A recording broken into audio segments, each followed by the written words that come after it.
Hello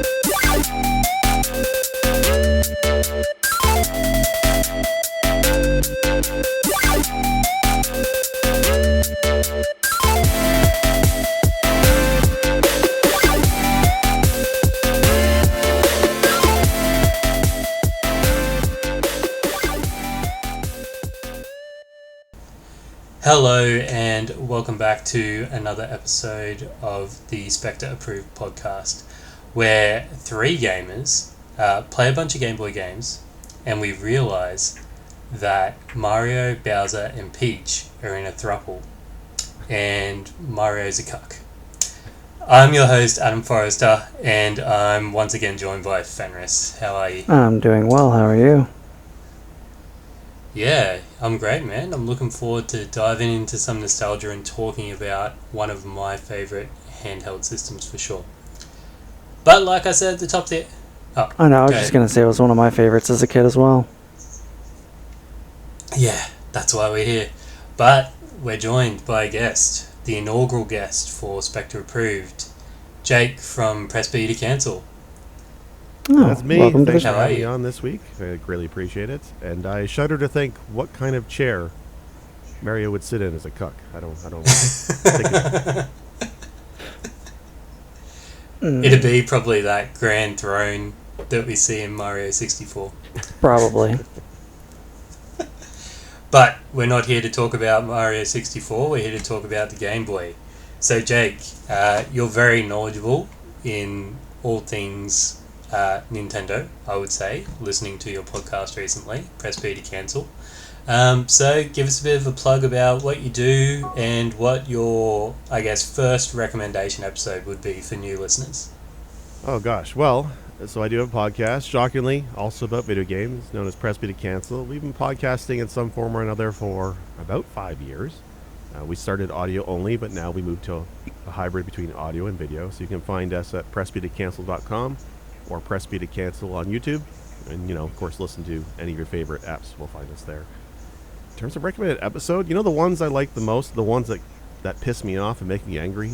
So any of our bracket episodes where we try and break down the best of something. We did a 2-parter on controllers and the best controllers. That's always fun. When everybody disagrees with me, it's great. It's always a good time. Yeah, as with any guest that I do have on anything I'm in, I try to do a bit of research into their podcast if it's not one I regularly listen to. You are now though, after listening to your great episodes. Have to say your pillars of different genres in video games are really entertaining as well, and that would be my personal recommendation for if someone's like, where do I start with Press B to Cancel. I've been listening to your Pillars of RPG episode recently, actually, and it's made me realise how uneducated I am in the field because I hadn't played any of the games apart from like Chrono Trigger out of that. The tough thing with RPGs is they are a massive time sink, so I don't have the time for them as much as I used to either. Yeah, I think we all, as adults with responsibilities, can feel that. Yeah, definitely. So today we'll be doing a little bit of a different episode where we don't focus on a game, but an entire console and its iterations. So today the three of us will be looking at and talking about the Game Boy, Game Boy Pocket, and Game Boy Color. So I might start off by asking you gentlemen, what was your first experience with the Game Boy? Like, what was kind of going on for your life at the time? Had you seen TV advertisements? And what was your kind of first experience when you got your hands on it? We'll let guests go first. So Jake, we'll start off with you. Gosh, I don't remember how old I was, but I was definitely a kid. And I want to say it was close to the release of the original Game Boy, the mustard and spinach colored one. I remember getting that for, I think, his birthday at the time. And of course, it was the Game Boy bundled with Tetris. And to this day, Tetris is one of my favorite games. And when I think of Tetris, it's always the Game Boy version that I love. But my memory of the Game Boy is just legendary music from that device. Just how awesome it sounded even today. But I remember sitting around playing that thing around the TV. My parents would watch the TV shows. I'd be on the Game Boy, sucking away batteries for every couple hours. But I remember seeing it advertised in catalogs quite a bit. But I don't recall commercials really. It's mostly a catalog thing I saw, and I know I wanted one, being a huge Nintendo fan. Ooh. Yeah, awesome. Fenris. My first experience with the Game Boy was the brick as well. The old game, the first iteration of the original Game Boy. And I had, it's what I played Pokemon Red and Yellow on. No, it was just Red. And I also had Tetris and Link's Awakening DX. That was a lot of fun. I don't remember where or how I got it, but eventually I ended up getting Game Boy Color. And I kind of fell down a hole there with Pokemon games, and then after the Color, I ended up getting an Advanced, and then an Advanced SP, and then a Micro. And then that's kind of where I fell off of the Nintendo handhelds. Yeah, cool. In terms of myself, I didn't own a big grey brick. My first actual Game Boy that I owned was a Game Boy Pocket, which I'll get to a bit later. But we had a massive kind of retailer called World for Kids in Australia when I was growing up. I don't know if you guys had it over there in the US.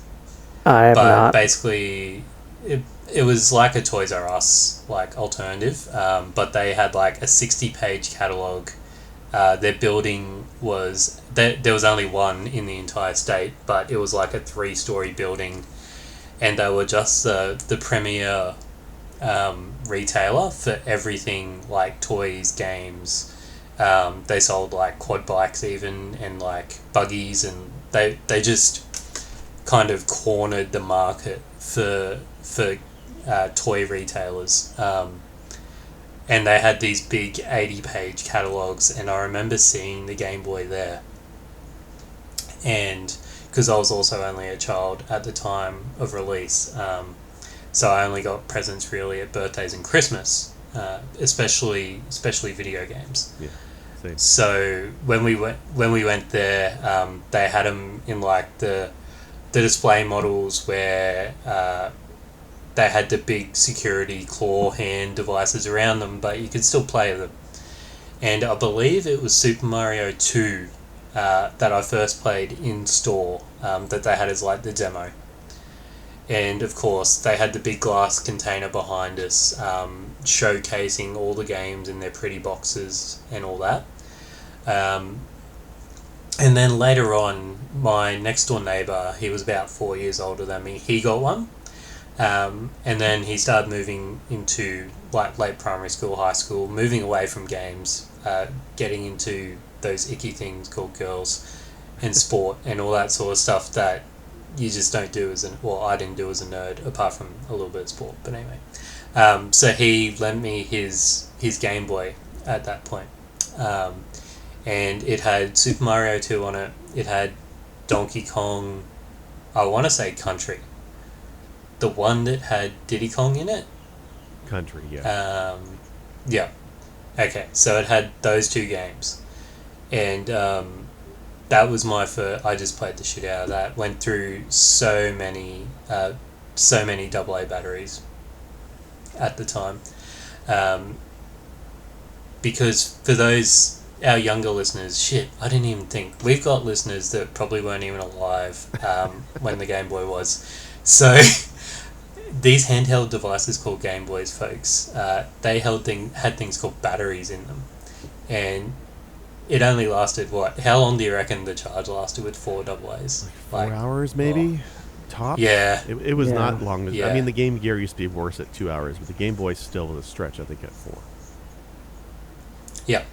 So when the batteries ran out, we had to go ask our parents to get more batteries, and then you put them in again, and you boot up the game, and you keep going. Gosh, okay, what a time.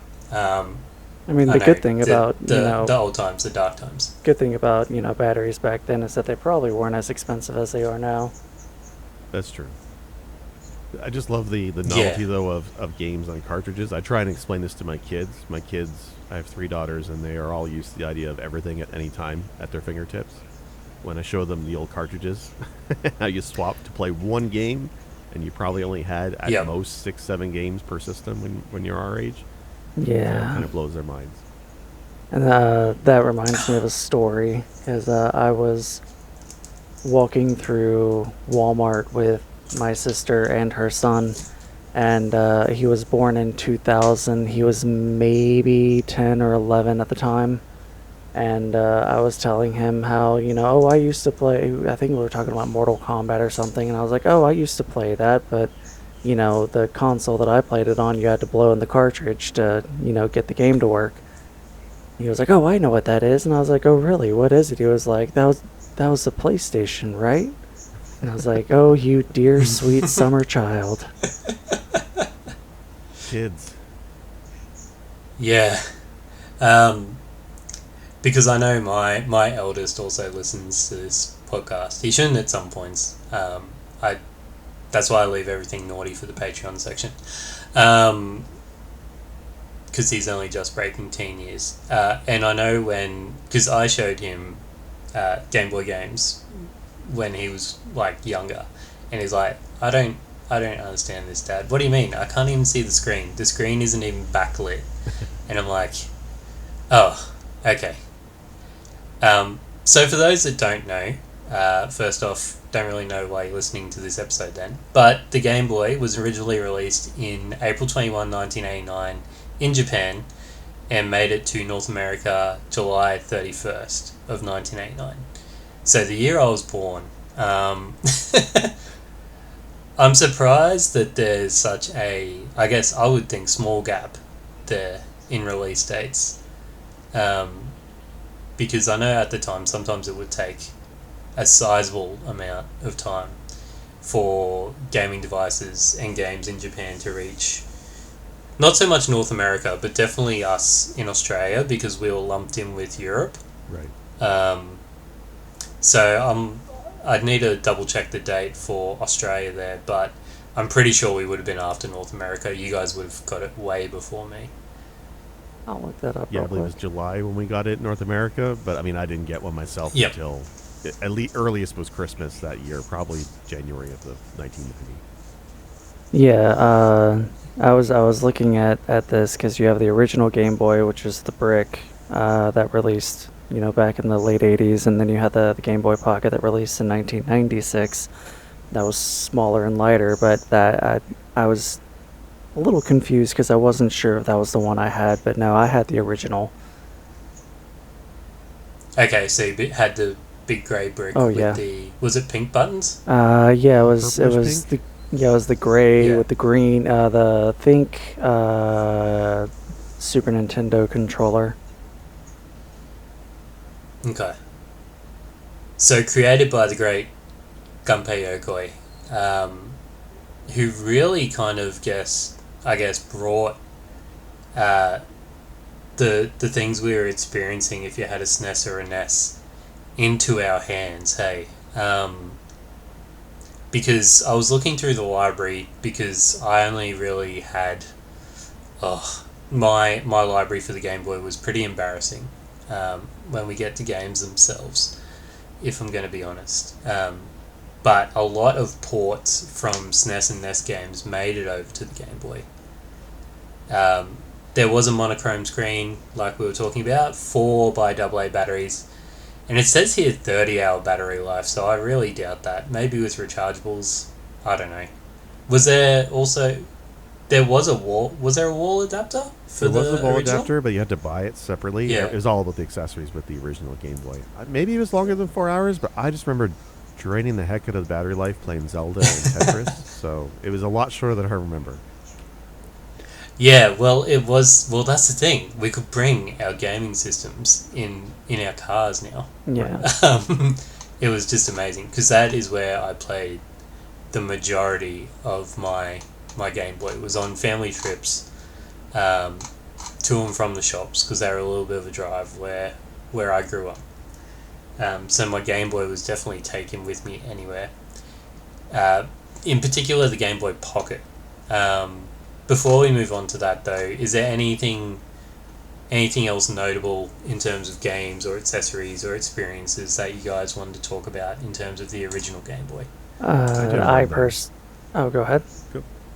So, I mean, real quick, I think what always stood out for me is how the Game Boy was around cross-generation of the home consoles. Right? When the original Game Boy came out, we were still on the NES. And then I guess the Pocket came out in 96, which is when we got the N64. So how awesome is that a handheld device had that long of a shelf life to collect games for? And the biggest joke for me is when you look at the original Super Mario Land, which is I had, and I loved that as a kid, but you put it up face-to-face against Mario Brothers 2, the lost coins, or the 6 golden coins.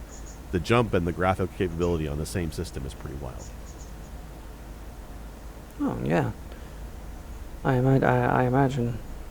I didn't have any Mario games. I only had, or not for the Game Boy at least, I only had, what was it, Super Mario Brothers for the Super Nintendo.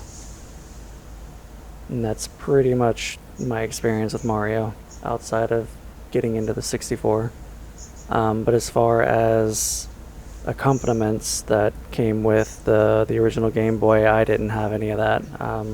I didn't even know they were things that you could have. You didn't turn yours into a Gundam with the magnifier, the backlight, the speakers? No, I had a friend that did that to his Game Boy Color, but I didn't have any of that for the original Game Boy, no. I think I had a plug-in light at one point, but it made such a little difference. You're better off just sitting on a couch with the lamp. It didn't really do much.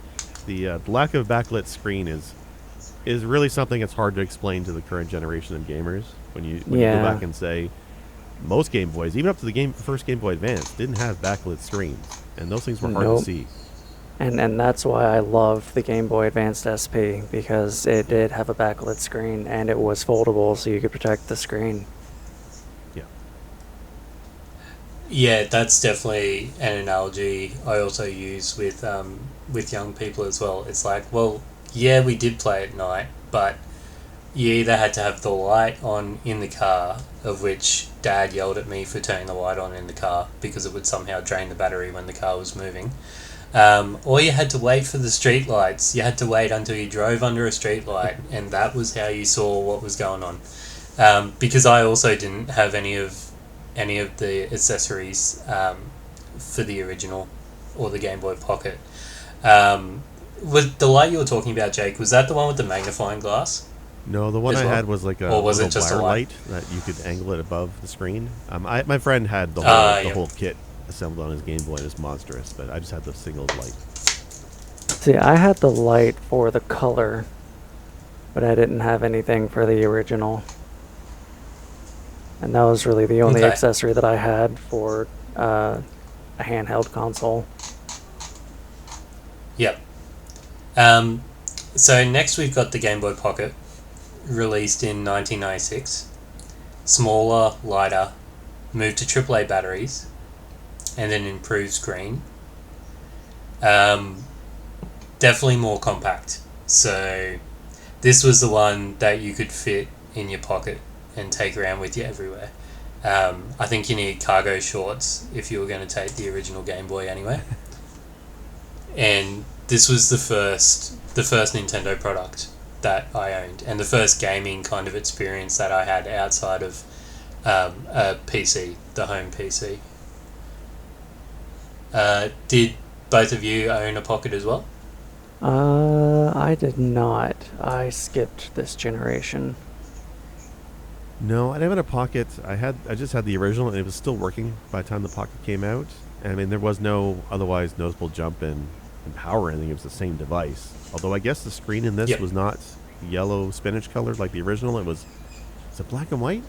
Yeah, it looks like it's a monochrome. Yeah. Yeah, so I was telling Jake a really interesting story off mic because I'm like, oh, how much would my original Game Boy be worth now? Just out of curiosity. Because apparently I got a bundle. It came bundled with the original Star Wars, not the arcade version with Spider Darth Vader, the other one.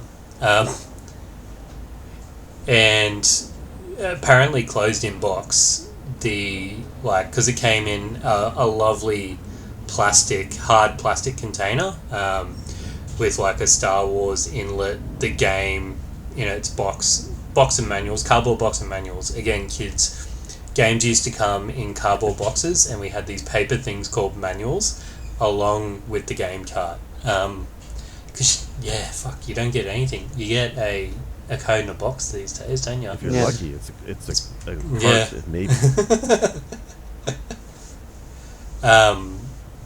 But yeah, so I went on eBay, which I know isn't the best indicator for pricing or accurate pricing in the games world. But apparently CIB, my original Game Boy Pocket I had, goes for over $1,000 because apparently this bundle was only released in Australia, not in Europe, not in US, not in Japan, just Australia, which I found super interesting because Australasia's really overlooked in the gaming sphere normally when it comes to like special editions for things. So I'm not quite aware. For Australia, is that PAL, like the EU, or no? Yeah. So we came under PAL. So again, you'd be stuffed if you didn't know about region locking and you bought something cheap from the US, which it probably wouldn't be after currency conversion anyway, but yeah. Yeah, well, I'm in Canada, so much like Australia, when it comes to conversion, we get screwed too in terms of the value of our dollar. When it comes to collecting, though, it's interesting. I'd never heard of an Australia exclusive. That's awesome. But when it comes to like retro game collecting, sorry, go ahead. I was just going to say it's the first one ever that I've heard of as well. But yeah, I can imagine retro collecting would be interesting, to say the least. Yeah, I usually avoid it because it's an expensive hobby, especially post-COVID. But when it comes to the handheld games, it's actually still almost affordable to collect the Game Boy carts. There's a few exceptions like Shantae and a few other ones that are super expensive. But you can still get a lot of Game Boy carts loose anyway for like, $10, $15.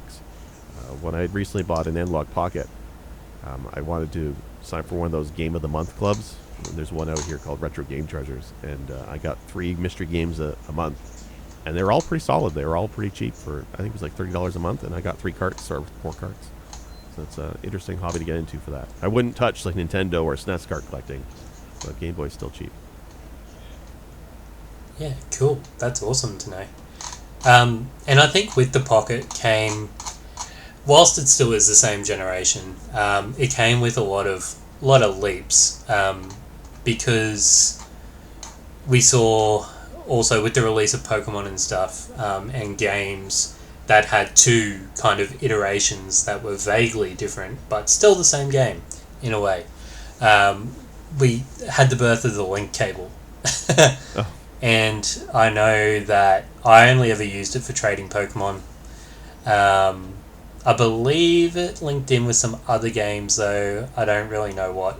Tetris. You could play Tetris 2-player with the link cable. I think I did that once as a kid, but it was not common because you'd both need the same game. You both need Game Boys and the cable. Yep. Yeah.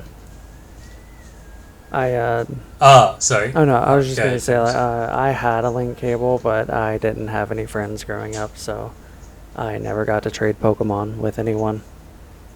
Sad.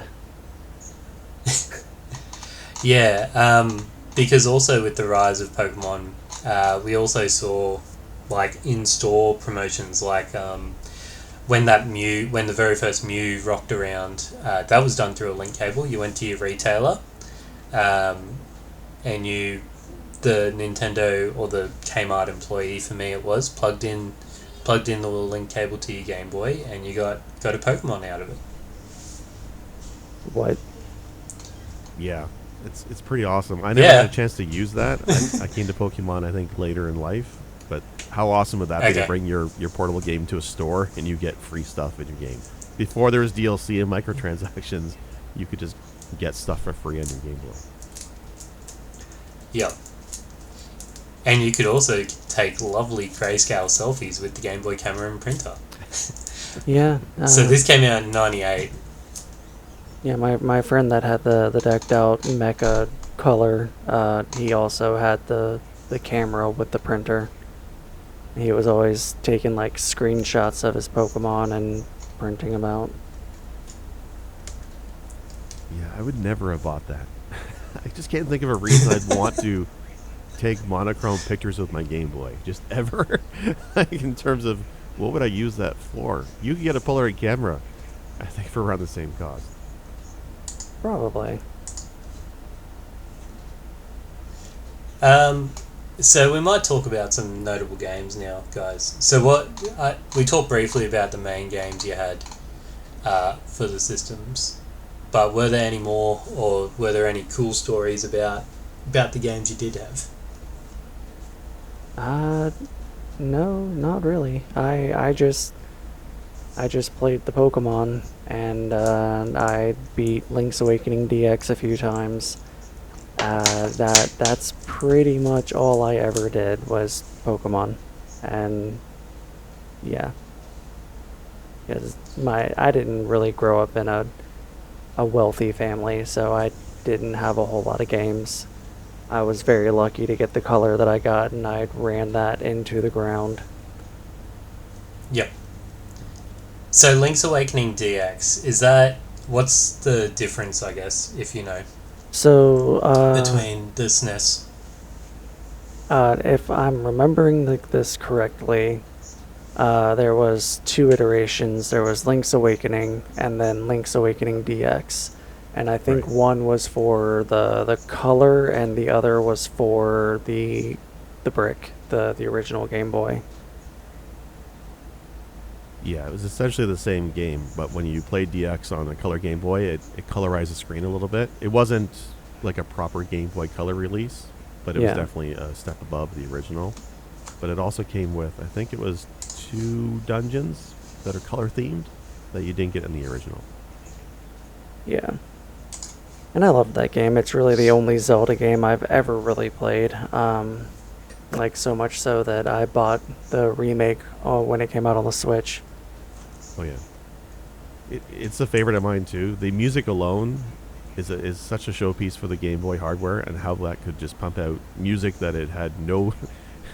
There's no reason the Game Boy should sound as good as it does. Not when Yeah. you consider the hardware is like visually not as good as the old Nintendo, but it sounded so much better. Anybody listens to Link's Awakening, the Windfish tune at the end of the game or the ending theme, like you'd shed a Mhm. tear. Like, it's so iconic to me. Like, the music on that system was awesome.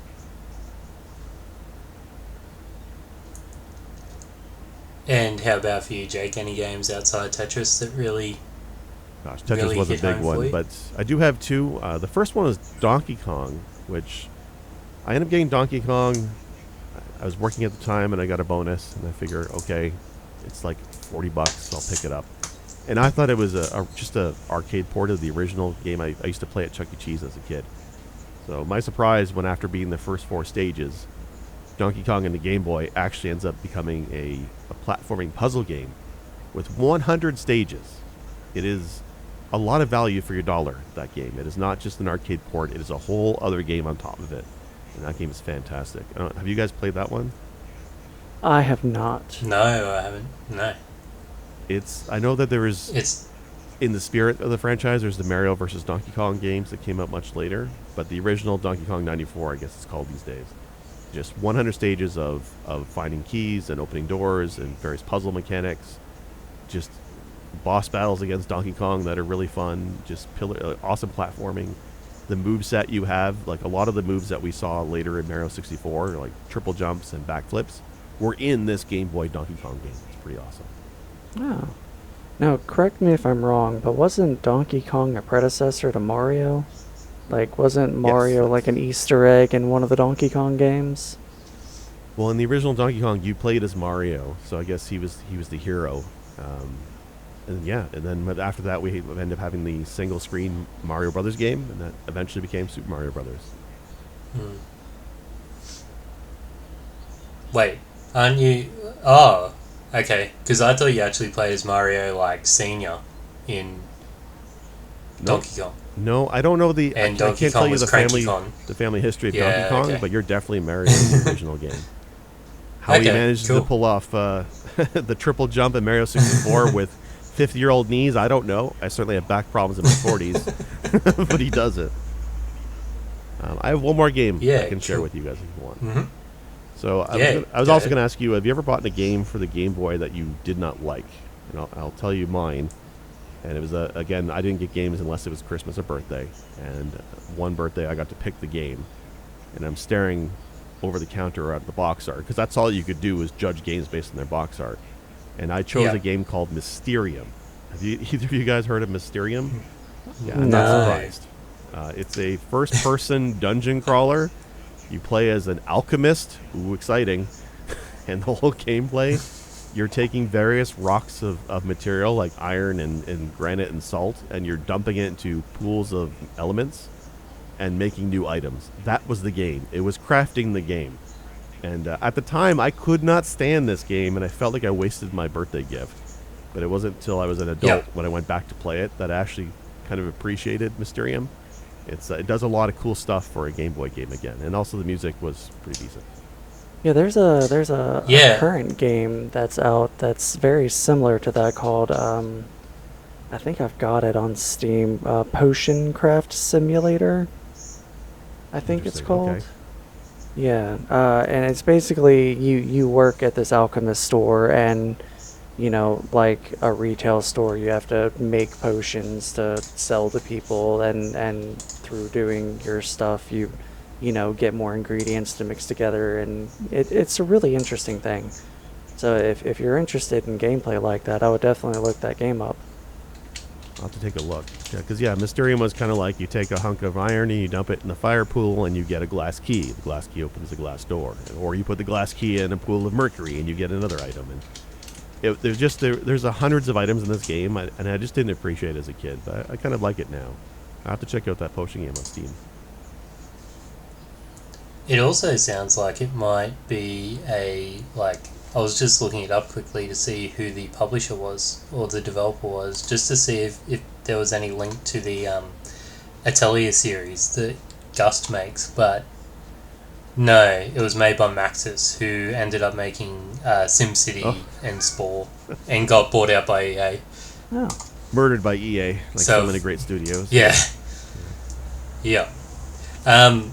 Compared to your guys' experience, I had a very westernized, I guess, Game Boy set, because the main games that I had growing up were obviously Star Wars. My parents got me this game called Solar Striker, which is just a rip-off of Gradius, like a dollar store version of Gradius. And then we had things like Street Racer, which was apparently quite popular on the SNES. Again, just bargain bin stuff is what I got, because my parents would just get me it for Christmas and birthdays. They probably got told by retail workers that games are good to try and get these $5 pieces of crap off the shelves. Because Street Racer itself, it's got a lot of interesting characters, but it's just a Mario Kart clone. And then I got the James Bond 007 licensed game, which was actually a lot of fun, because last year, or the year before now, who knows with time, I actually went back, looked up like the list of games I had as a kid, and I'm like, well, you know what, I'm going to go back and beat all of these as an adult. I'd already sold my Game Boy Pocket, so I had to do some of them through emulation, which is good because I wouldn't have been able to beat some of these games without the modern conveniences of emulation, let's say. But it was actually like a James Bond RPG, and I would actually say that this game is like super underrated, because it really moves away from the modern type like GoldenEye onwards of just being a first-person shooter, because you barely used a gun at all. It actually brought James Bond back to like the books more than the movies of actually using gadgets and puzzles. It was more an adventure game than anything. And then I had Jurassic Park: The Lost World, which again just another licensed Game Boy game. Generic 6 out of 10 thing, platformer. Yeah. Licensed games were kind of a trap as a kid, right? You see the characters you recognize. Right? Like one of my games I bought for Nintendo was the Superman game on the NES. It was made by Kemco. Oh, how could you go wrong yeah. with the Superman game? Oh, I was wrong. Like licensed games are almost always a trap. Like the ones that were good, looking back, GoldenEye, the N64. So when you said 007 on the Game Boy, my first thought was, oh, that's not going to be good. It's just rough. But I'm interested to see if it's a good one. That's awesome. It's surprisingly good. Again, I'm looking at it with nostalgia glasses because you think, because you put so many hours into a game as a kid, and it's like, oh, I must have nearly beaten it. No, I only got past the first level. Oh, wow. I just played that first level over and over and over again. It was neat how like because it was cross-generational, right? Like the Game Boy had 2 buttons, much like the NES did. But when we had the SNES and they tried to bring games over from Super Nintendo to it, games like Zelda, right? Taking Link to the Past and making a version of that and Link's Awakening the Game Boy, but you have much less buttons. You have much fewer buttons. Instead of 6, you have 2. But to see what they did with Link's Awakening was pretty awesome. So some games did well with the limited controls. But then there's some games like Mortal Kombat, I think I owned at some point on the original Game Boy. And Mortal Kombat is a 5-button fighter, and the Game Boy only has 2 buttons. It does not work so well. So it's interesting to see the ports. Yeah, and I went through and I put some Game Boy ports on the Legion Go for a number of Game Boy games that I didn't experience at the time. Some gems did come out of it, but a horrible one was Street Fighter Alpha on the Game Boy. The Game You Boy can't Color? put, yeah. Oh, yeah, sorry, Game Boy Color, when we get to that. I think that's the one. Yeah, I Warrior's like. Dream. That one's awesome. Oh, okay. I was actually going to bring it up because the Street Fighter 2 port for the original Game Boy, absolutely hot trash, for sure. Like the ghosting, the limited moves, it was bad. But Street Fighter Alpha on the Game Boy Color, considering the system it was on, was actually pretty fun to play. We can just agree to disagree. I'll let you wax lyrical about it when we get to the Game Boy Color part. But what I wanted to talk about, and we'll try and keep it limited because you could do a whole podcast on it, is Pokemon Red and Blue. Right. Like, fuck, man. Like, how revolutionary were those games? I think that I was an anime adopter first, although cartoons, because I didn't know what anime was back then. So I saw the cartoon, and then they released Red and Blue, and I was like, I gotta have this. So Pokemon Red, easily like multiple playthroughs of that game. I was also a proprietor of Pokemon Red. I played the ever-loving shit out of it when I was a kid. It was... you guys are sitting here going through all of these games that you had, and all I can remember is Pokemon. I was a Pokemaniac when I was a kid. And the biggest memory I have of playing Pokemon Red is having 2 Pikachus in the EXP share and trying to, I guess, evolve them into Raichu, but I didn't know you had to use a Thunderstone for that. So, that didn't work. I was young and dumb, and I didn't have the internet to help me out. Yeah, well, that's another thing. I don't know how, but my Pokemon Red experience, somehow we knew about the missing no cheat. I don't know how, it must have just been playground chatter, but we knew that you had to hold a rare candy in the 6th position in your inventory, go to Viridian City, then fly to Cinnabar Island and surf up and down the side of the island until you hit Missing No. Like, how the hell, as 7-year-olds, did we find that out? Yeah, I don't know, but I used that hack so many times, and Yep. yeah, I leveled up many Pokemon with rare candies, and it wasn't until I was a young adult that I found out that rare candies are a terrible way to level your Pokemon. Just because, Yeah. yeah, because their stats are like halved when you do it via rare candy. Yeah, it's definitely interesting to look at Pokemon today to try and play it, and how reliant I would be on a guide on the best way of doing things or to find the certain secrets, because some of those evolutions were pretty obscure. I don't know how I managed it as a kid. For me, I never watched the cartoon. Pokemon was more. I knew of Pokemon as the card game that destroyed Magic the Gathering at my local game store. So I used to play Magic in high school, and I only stopped because all the other people in the store started playing Pokemon, and I wasn't into it. I'd heard about the game, so I did pick up. I think it was Pokemon Silver. I think it's the one I had played originally, and I did like it quite a bit, but I had no connection to the cartoon at all. I just found it as a fun RPG with tremendous variety in how you could build your characters. I think I remember using, is it Abra, the one with the spoon? I think I had a team of psychic Pokemon. That was fun to do and to find to level up.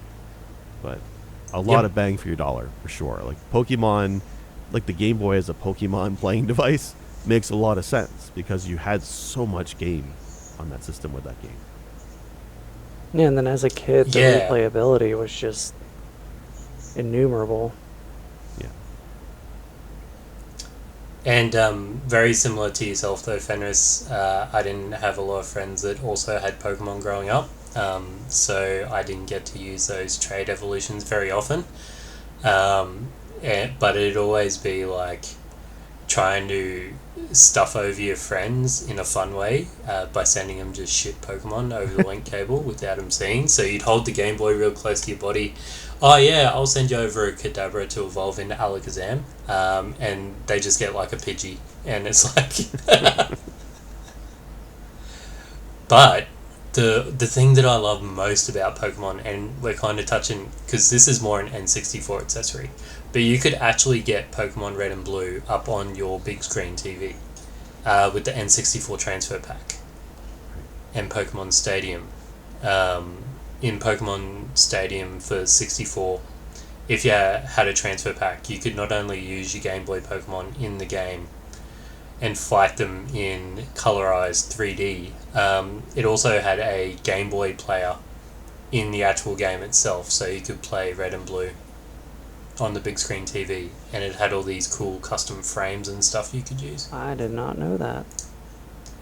That blew my mind as a kid. Yeah. His Coliseum was probably my favorite Pokemon game on the 64.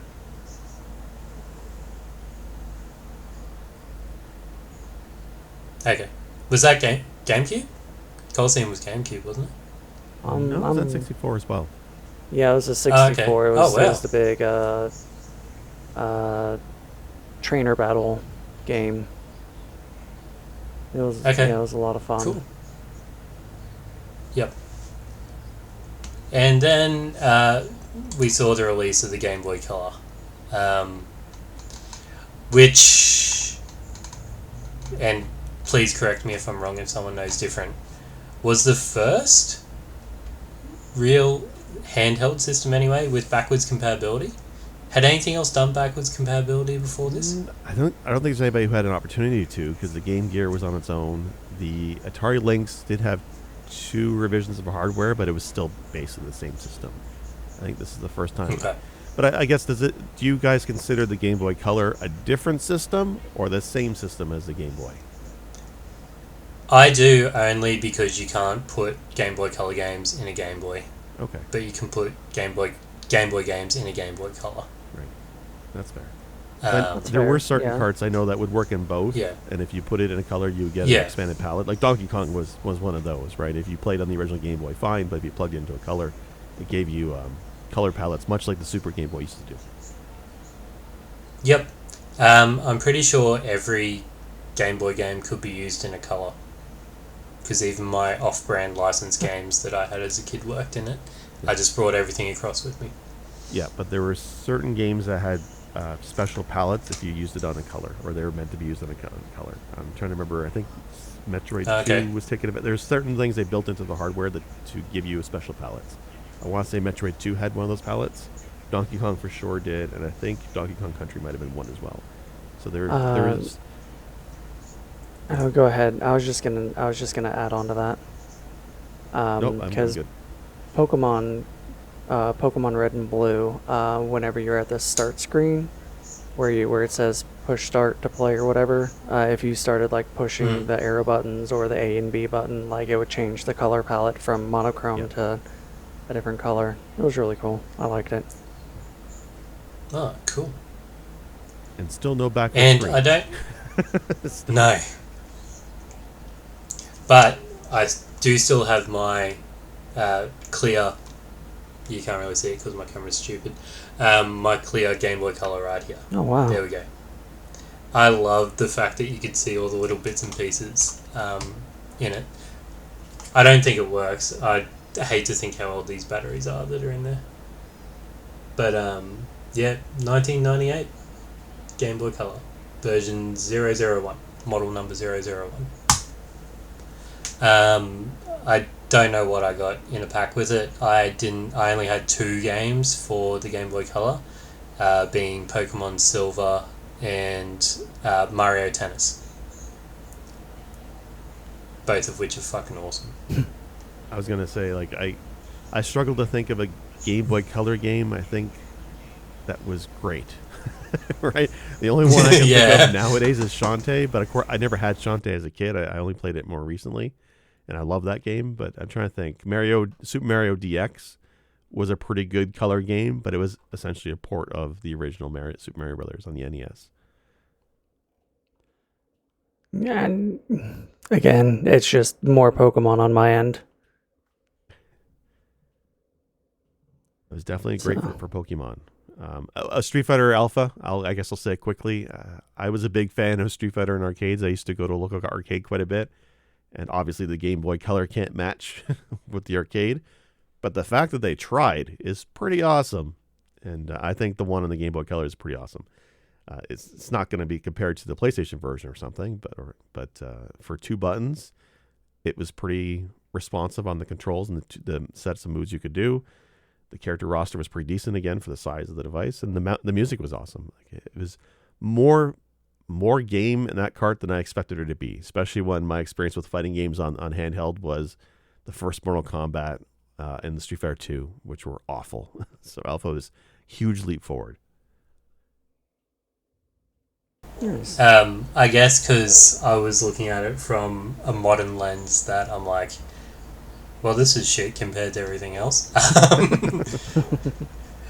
And I did, like, playing on a Legion Go as well, not the actual hardware. Going to be a completely different experience in itself. The Game Boy Color, though, introduced a few things, apart from just color graphics. We also got infrared, the beginning of wireless communication. Oh, I did too. Yeah, I don't know that I used it with anything. I think even with Pokemon, because you've still got the spot for the link cable. So I'm pretty sure I still use the link cable. I don't think anything had, or anything to my knowledge, used infrared, like solely used infrared. Something in my mind is ticking at me, but I don't know what it is, saying you should know something. Also and again, it's mainly because I don't have one in front of me. Headphone jacks, were they in the original 2 at all? Oh yes, they were in the original. Yes. Yep. Okay. If I remember right, it came with a pair of headphones in the original gray brick one. Obviously terrible one. Oh, cool. The fact that it came with them is still pretty awesome. Yeah, good luck finding anything to come with accessories these days. Oh, yeah. Side tangent, we got new phones at work and Android, but still, it just came with the wall port. It just came with the cord. Didn't come with a wall a wall thing, and I'm like, what the hell? Yeah, I got the Pixel recently, and no headphones, no wall charger, just a cable. It's kind of annoying. I mean, I have wall plugs, I'm sure, but for the price you pay for these things, how hard is it to give me one? Yeah, That's fair. and also came with the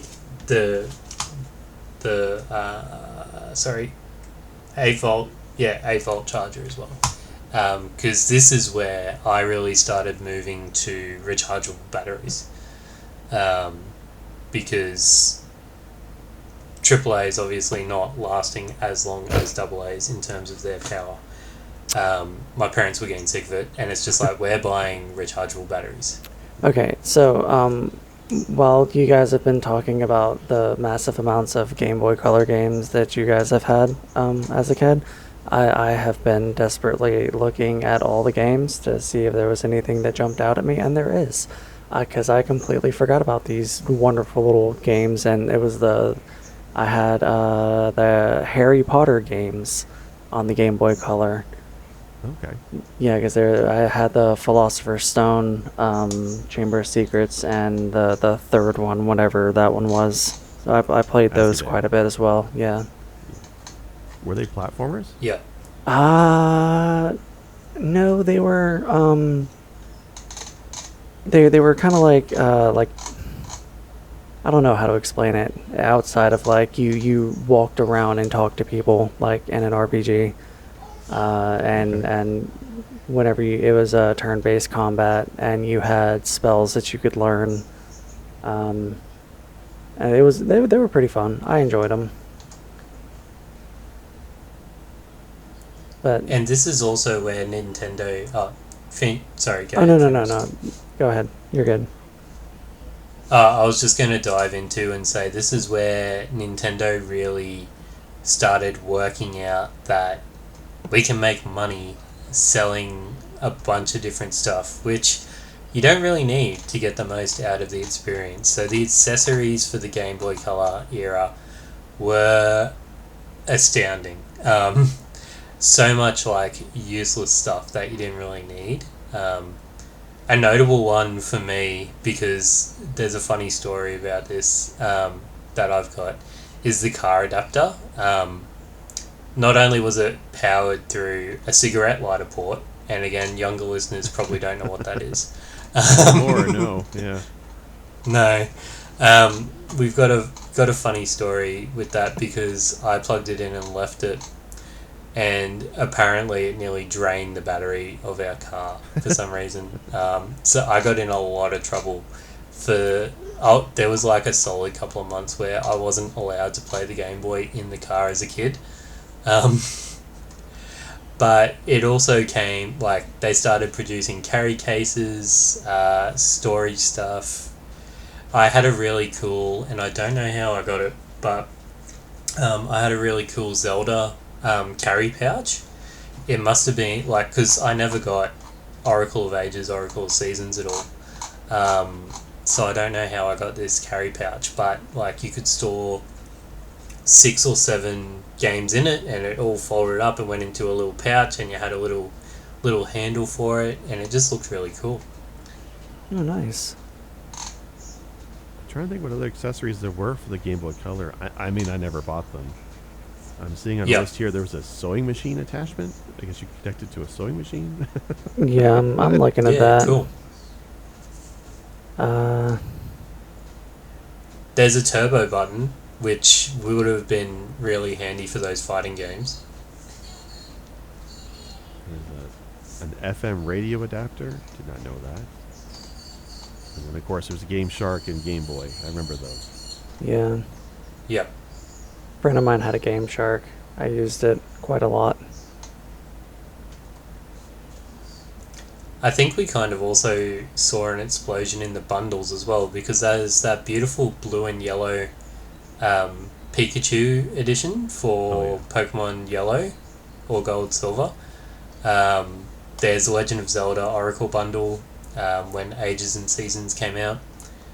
Thank you, Capcom. And I can also see here for our licensed fans, there's Hello Kitty, Toy Story, and Barbie editions, which are probably worth quite a bit because I don't know that they would have made too many of them. Yeah, I still remember the turquoise Game Boy Color I had as an adult, and I almost bought one a few years back. The nostalgia was hitting me in a certain way where I want a Game Boy again, and I almost picked one up, and I refrained. But I still remember the look of that thing in my mind's eye. I wish I kept mine.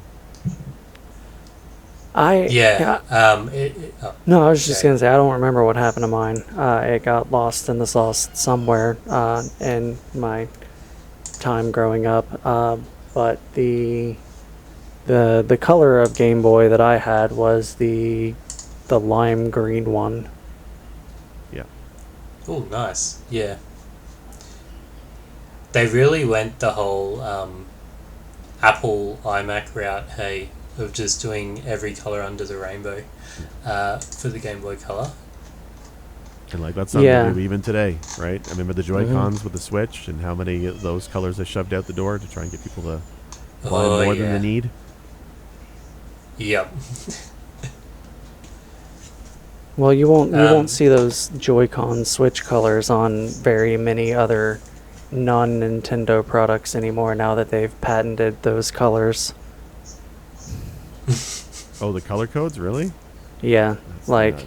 Yeah, because I was listening to Jimquisition, and this latest episode, they said that Nintendo has not a, I think it was a patent or something, or no, it was the people who came out and said that they had like a bootleg Switch 2 or whatever, and they tried to, sell cases for the Switch 2 before the Switch was even released. Oh, yeah, and they were bragging about it online too, and they got slapped.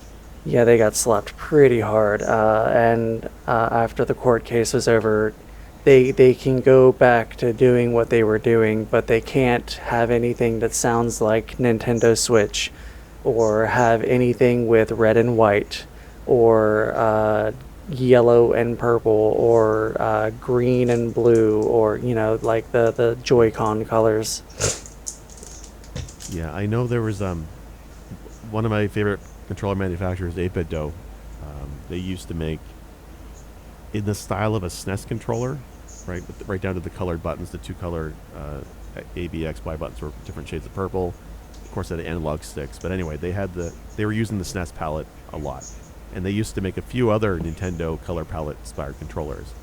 And I know they got some kind of notification because they don't make them anymore. Every controller they make now may look similar to the previous models, but they scrapped all the color palettes referencing the Famicom and NES. So Nintendo, I know, can be pretty militant with their lawyers at times, so it doesn't surprise me. Not at all.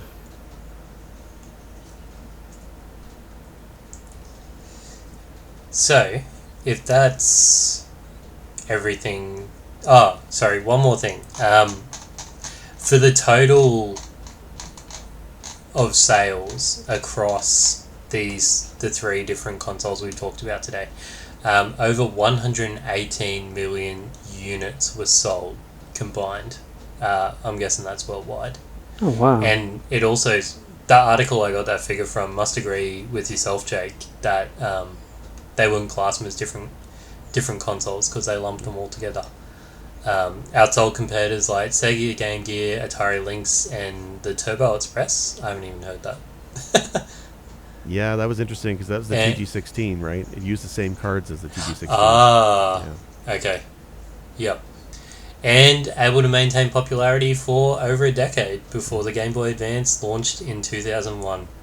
And we finally got... Well, no, not even with the purple GBA did we get a backlight. We need to wait to the SP, like Fenris said earlier. So there actually was one more hardware that we didn't mention, and that was the Game Boy Light. Oh, yep. And that was only in Japan, and that came out in 1998. Okay.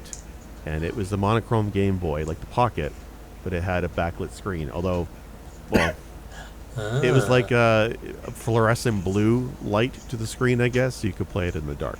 And we never got that in North America, and I don't think the EU region got it either. But then 6 months later, we got the Game Boy Color. So Yep. It's an interesting piece of hardware that we never got. Yeah. Sounds like it's kind of like the 64DD that Japan was, or Asia was the trial, and then never made it out to the rest of us.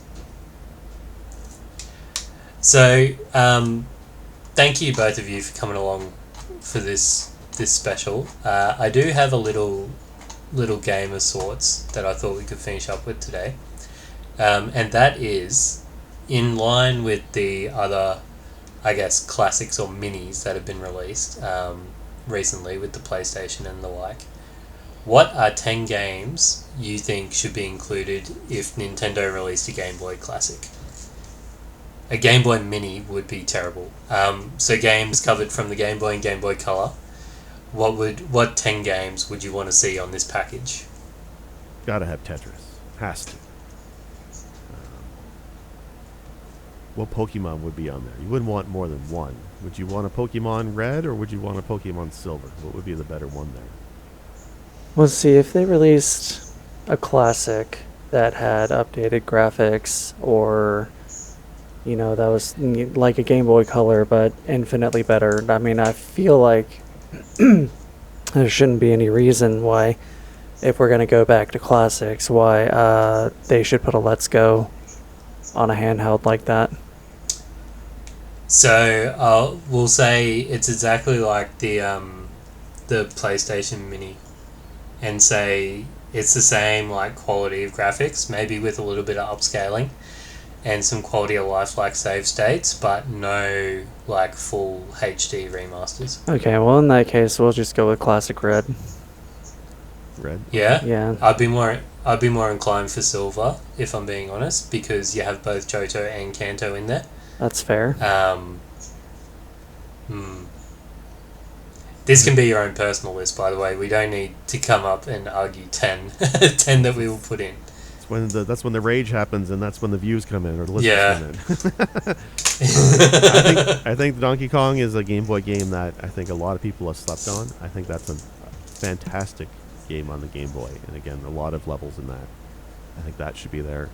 I think Shantae is another game that was criminally underlooked. Again, they didn't have the money to produce enough carts, right? And that also came out so late in the life of the system. It was more of a GBA game, I think, for a lot of people. But I think Shantae should be on a mini. What else is the game? Yeah, that's where I first tried it and got super frustrated with it, and then put it down and never played it again. They're hard games, hey? They are. Yeah. They're difficult games. They're fun, but they are definitely difficult. I want to say Mario Land because it's the first portable Mario game, but in hindsight, it's not a very good game. It's also very short. I think Mario 2, 6 Golden Coins is probably a much better version of Mario. I'll throw Kirby a bone and say bring back Kirby's Dream Land. Ooh. Yeah. Yeah. Didn't even think of Kirby when we're talking about Game Boy, but yeah. Nice. One that I'm going to throw out, which is probably going to be contentious, is actually Pocket Bomberman. Okay. Bomberman has not had many good games, but this one would be my personal recommendation if you are interested in that type of puzzle game to get into. It's only got 9 levels, but I guess just the mechanics that evolve through the game are fantastic. Again, we're working off 2 buttons, so one's a jump and one's place bombs, but you get so many variety of power-ups, and there's also probably around stage 3, maybe 4, you actually get like a remote controller, so you're able to remotely set off bombs placed around the level with the select button. And it's just a game that when I went back to it a couple of years ago, I thought I'm going to absolutely hate this game, because it's in the style of like Mega Man 3 lives. When you die, you have to use a code, level code, to get back to where you need to. But I had such a great time going back to it, and it's not normally my style of game. I really hate puzzle platformers, if I'm being honest. but this game was just super easy to play through. Not in terms of difficulty, because it almost becomes a bullet hell for some of the bosses, because you're actually like you're having to navigate through, avoid what they're trying to hit you with, use bombs that could explode on you as like ladders and jumping platforms. So it becomes quite precarious and almost like a bullet hell kind of thing. But I just had a fantastic time with it. And it's not the most well known, and it didn't sell well, because it was kind of like that time period when they tried to sell. They were wanting to push Game Boy Pockets out the door, obviously. Right. So a couple of games got Pocket in front of the title to try and trick people into thinking it was a different system. Oh, to play this game, it needs to be on a Game Boy Pocket, which was not the case at all. You could easily play it on a Game Boy, an original Game Boy. But yeah, just going back to it, I had such a fun time, which you can't say for too many Game Boy and Game Boy Color games. There's one more. I forgot all about it. Final Fantasy Adventure for the Game Boy, which technically in Japan was a Secret of Mana game, if I think I remember right. Yeah, Final Fantasy Adventure was it was the first in the Mana series. Yeah, but it's almost like Zelda-like in terms of the combat. It's real-time combat and exploration dungeons, secrets everywhere, and just killer soundtrack. Really awesome music all throughout, and some light RPG elements with stats you can upgrade. But I remember the whole ending sequence of that game, and it's just really fantastic story. Final Fantasy Adventure is one of my favorite games in that platform, actually, and lengthy too. That would be on a mini for sure. And of course, Link's Awakening is one of the best games I've ever played. Like it's in my personal top 10, so that would have to be there too. It is a definitive adventure for Game Boy. But you mentioned Final Fantasy, and me as a Final Fantasy stan needs to, represent. So I'm going to say, give us the first 3 Final Fantasy games. Were they on Game Boy too? Maybe not. I might have gotten a little overzealous there. Maybe in Japan only. Yeah. I love the original Final I'll just Fantasy. quickly look that up if you guys can. Yeah, Game Boy is... I love the Game Boy, and it's... one thing that's really great about the system today is there's a piece of software called GP Studio. Have you guys heard of that before? I have not. So No. GB Studio is actually it's a development kit you can install on your Windows PC and make actual Game Boy ROMs. And if you have a flash card, or if you're playing an emulator, or if you have a Mister or an Analog Pocket, you can actually make real Game Boy games to play on those devices. So there's like a small group of folks, I guess, that are making Game Boy games today, which I think is awesome. So there's some fun stuff there. Oh. Yeah, cool. Like somebody did a Elden Ring demake with GB Studio. It's not a full game, that's but them. it's pretty fun. Yep. Yeah. Yeah, I heard about that, and then someone also did a Bloodborne demake as well. Yeah. I don't know if they did it on the GB Studio, but I remember hearing that there was a demake made for Bloodborne. But no, according to what I'm seeing, the Final Fantasy 1, 2, and 3 were on the NES, and then 4, 5, and 6 were on the Super Nintendo. So that's my bad. Yeah. I think we got... Yeah, so they didn't get a handheld port till the GBA. That's right. Yeah. GBA had Final Fantasy on there. Yeah. But Final Fantasy 2 somehow made it to the Wonder Swan. Yeah, that's a which whole other was platform. a Bandai handheld. Yeah, fuck. I love Bandai for their game making, but they can't make a handheld at all. No, the big thing with the Wonder Swan was the refresh rate of the screen was really high. So if you can play a version of it, it's better in person than it is on an emulator. I had a couple swing up that I would love to see just come over to the Game Boy Classic with English ports, which would first one to be Dragon Warrior Monsters, which I think might have got a North American release, but it was Game Boy Color Japan, definitely. And me being the Shin Megami Tensei stan, Shin Megami Tensei Devil Children, I would love to see an English port for that. Because even now, I tried playing it on Norwegian Go quickly last night. Had to download a Fanlation patch, but even that, I only got 5 minutes in before it just reverted back to Japanese text. Oh, that's too bad. Hmm.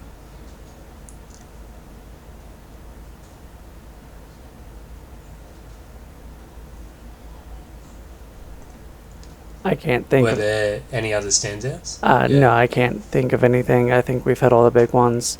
I'm looking at a list of games, and I've never played it, but maybe Metroid 2, Return of Samus. Yeah, Metroid 2, I like Metroid quite a bit as a franchise. I love Dread. Metroid Zero Mission on the GBA was really good. But Metroid 2 on the GBA I didn't care so much for. It was a bit repetitive in that you had a certain number of Metroids you had to go hunt, but they felt very similar. There was what's the name? I can't remember the name of the studio, but they did a remake on the 3DS of Metroid 2. And it has the same problem where it felt a little bit too samey, going after the same Metroids. But then they fixed that with Metroid Dread. I love the original Metroid, and I love Super Metroid, but Metroid 2 was a bit of a disappointment for me. Was Samus Returns the 3DS remake? Yes, that's a remake of 2. Yeah.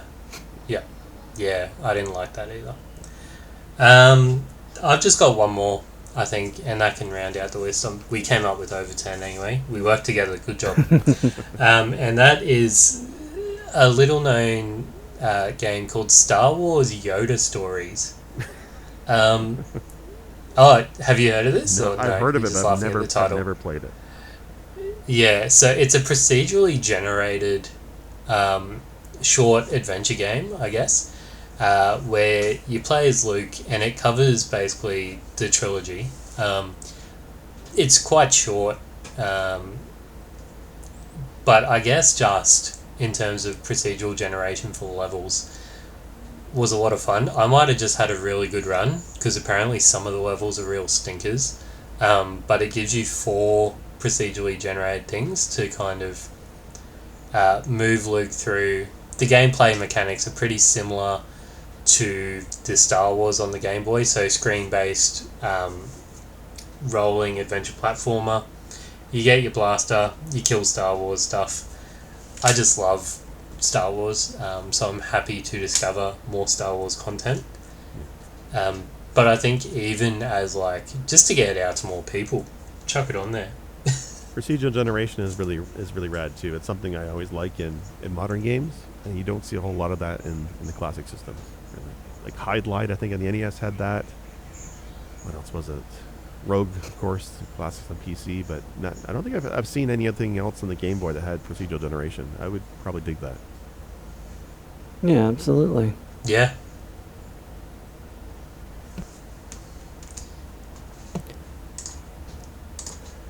Awesome. Well, we might wrap it up there, gentlemen. Thank you very much for coming along to talk about this awesome system today. Of course. For those listening, if you'd like to find Spectre Approved, that's our name. We're on everything where you find your podcasts. If you'd like to donate to our Patreon, which helps keep the lights on and will also give patrons a chance to pick a game for the show as well. At the moment, it's $5 Australian per month, which ends up being what in US dollars? Sorry, $3.50. $3.50. Yeah. And something astronomical in Canadian dollars. I don't know the conversion. Sorry, Jake. Honestly, it's much the same as Australian bucks. So. Okay. Head on over to patreon.com/Spectre Approved. Where can people find you, Fenris?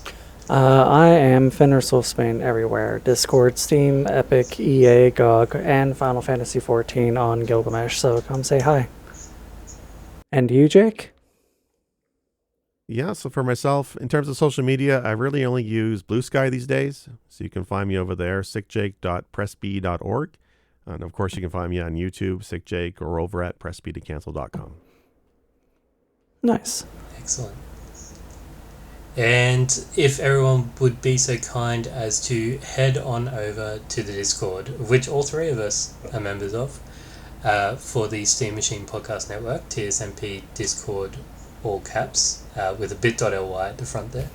And speaking of Discord, our leader, Dalton Suter, aka Now the Nightmare, he does the intro and outro music for all of our for all the podcasts that we do in the Steam Machine Discord. So go listen to his stuff at nowthenightmare.bandcamp.com. Go chuck him some money. He really does make some fantastic music, and he is an underappreciated artist. And if you just want to listen to some of the stuff he also does a lot of covers, where you can find that on YouTube at Dalton Suter on YouTube. So go give him a couple listens and a couple likes and subscribe to him. And Great. So, I was going to say, I think that's about it. yeah. Yep, so this has been Spectre approved. Thank you once again, Jake from Press B to Cancel, for joining us once again. It's been a pleasure. Thanks for having me.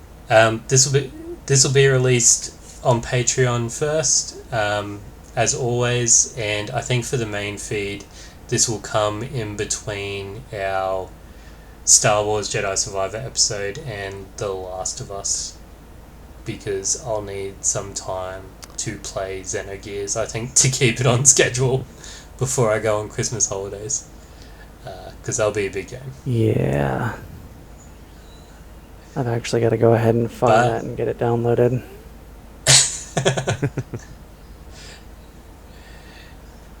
So you have been listening to Spectre Approved, and happy gaming. Thanks for coming.